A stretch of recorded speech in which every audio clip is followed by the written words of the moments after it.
Saludamos con mucho gusto a Francisco Abundis, director de Parametría. Traes el tema polémico de los días recientes. ¿Cómo estás, Paco? Yo nada Buenos más días. quiero aportar algunos números. Buenos Está días, Lupita. interesante. ¿Cómo estás? Cuéntanos, ¿cómo viene? Pues mira, a partir de un anuncio que hizo el presidente recientemente, donde dijo que se iba a diferenciar entre indígenas y mestizos para que te dieran tu ayuda de la tercera edad, y si eras indígena te la empezaban a dar a los 65, y si eras mestizo a los 68, pues creo que podemos entrar a un debate interesante de qué es ser indígena. Sí. La encuesta intercensal de INEGI de 2015 aplicó la pregunta, que no es una pregunta, pues es relativamente nueva para todo el seguimiento que tiene INEGI, y les presento un gráfico porque nosotros la venimos aplicando desde hace años, y me parece interesante el cambio, porque esta es una pregunta de autodefinición. Claro. A diferencia de la de INEGI, que es si te consideras o no indígena, esta es, usted se considera indígena, mestizo, blanco o negro. Es una pregunta de autodefinición, no, es decir, aquí no hay ningún elemento fáctico, ¿no? Me parece interesante cómo se ha, en estos años, da la impresión que se ha revaluado la idea de llamarse a sí mismo indígena, y este es prácticamente el mismo dato de INEGI. INEGI tiene en 2015 21.5%. Nosotros medimos apenas en abril del 19 22%, pero me parece también interesante cómo la idea de ser mestizo ha caído. Es decir, es un cambio notable. Ahora, esta no es la misma pregunta que hace INEGI. INEGI simplemente si te consideras o no indígena. ¿Y ustedes han manejado esta pregunta desde el 2010? Así es. Desde el 2010. Y da la impresión por estos datos que habría una revaluación de considerarse a sí mismo indígena, como lo registra INEGI.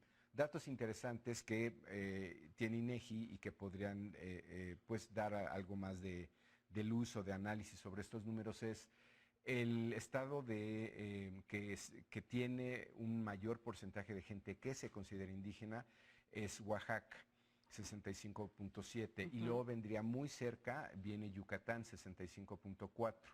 Pero esto no significa que sean los dos estados con el mayor número de población autodeterminada indígena. Los dos primeros son Oaxaca y Chiapas.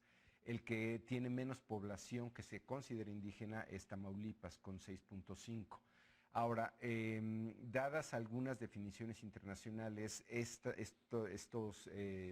nos podría llevar a un debate, porque dada esta propia medición de INEGI, solamente 6.5% de la población habla una lengua.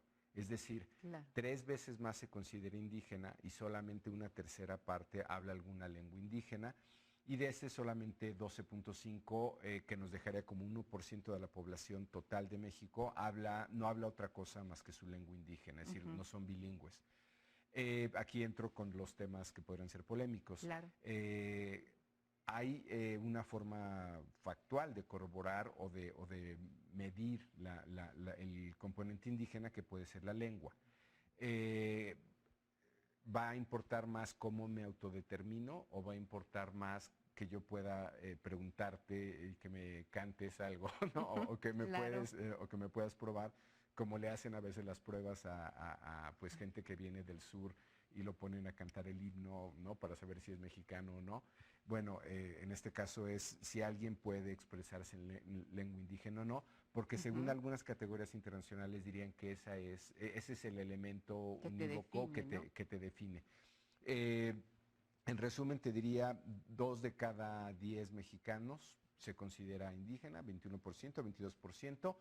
Los mayores porcentajes, como era de intuirse, están en el sur.